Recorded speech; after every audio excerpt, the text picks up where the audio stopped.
सच का सफर गुरु मनोज महान। नमस्कार। आज की हमारी कहानी रहेगी किसान और चट्टान पर आधारित। एक किसान था। वह एक बड़े से खेत में खेती किया करता था। उस खेत के बीचों बीच पत्थर का एक हिस्सा जमीन से ऊपर निकला हुआ था, जिसे ठोकर खाकर वह कई बार गिर चुका था और ना जाने कितनी ही बार उससे टकराकर खेती के औजार भी टूट चुके थे। रोजाना की तरह आज भी वह सुबह सुबह खेती करने पहुंचा, पर जो सालों से होता आ रहा था वही हुआ। एक बार फिर किसान का हल पत्थर से टकराकर टूट गया। किसान बिल्कुल क्रोधित हो उठा और उसने मन ही मन सोचा कि आज जो भी हो जाए वह इस चट्टान को जमीन से निकालकर इस खेत के बाहर फेंक देगा। वह तुरंत भागा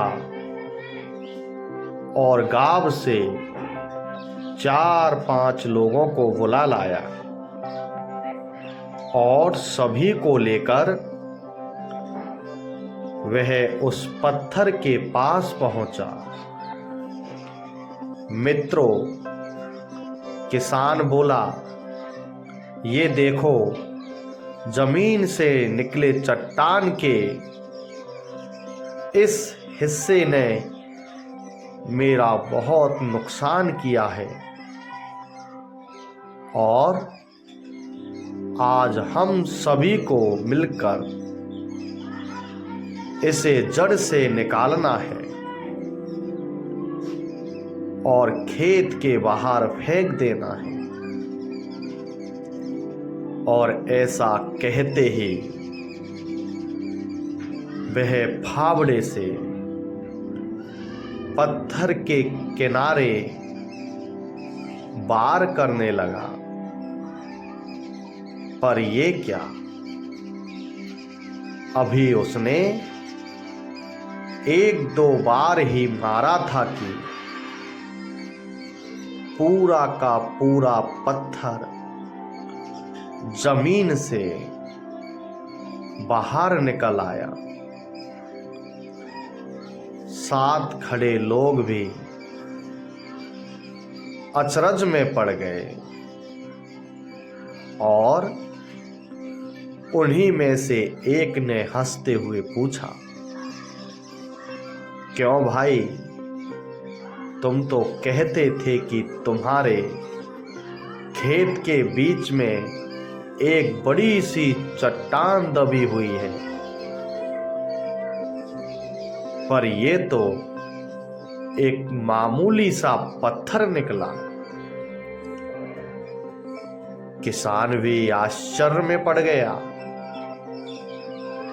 सालों से जिसे वह एक भारी भरकम चट्टान समझ रहा था, दरअसल वह बस एक छोटा सा पत्थर था। उसे पछतावा हुआ कि काश उसने पहले ही इसे निकालने का प्रयास किया होता,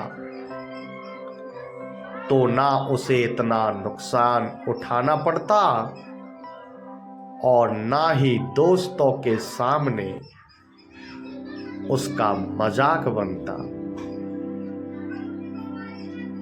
इस कहानी से हमें यह शिक्षा मिलती है, मित्रों, इस किसान की तरह ही हम भी कई बार जिंदगी में आने वाली छोटी छोटी बाधाओं को बहुत बड़ा समझ लेते हैं और उनसे निपटने के बजाय तकलीफ उठाते रहते हैं। जरूरत इस बात की है कि हम बिना समय गवाए उन मुसीबतों से लड़ें, और जब हम ऐसा करेंगे तो कुछ ही समय में चट्टान सी दिखने वाली समस्या एक छोटे से पत्थर के समान दिखने लगेगी, जिसे हम आसानी से ठोकर मारकर आगे बढ़ सकते हैं। इसी के साथ आज की हमारी कहानी यहीं समाप्त होती है। जय गुरुदेव।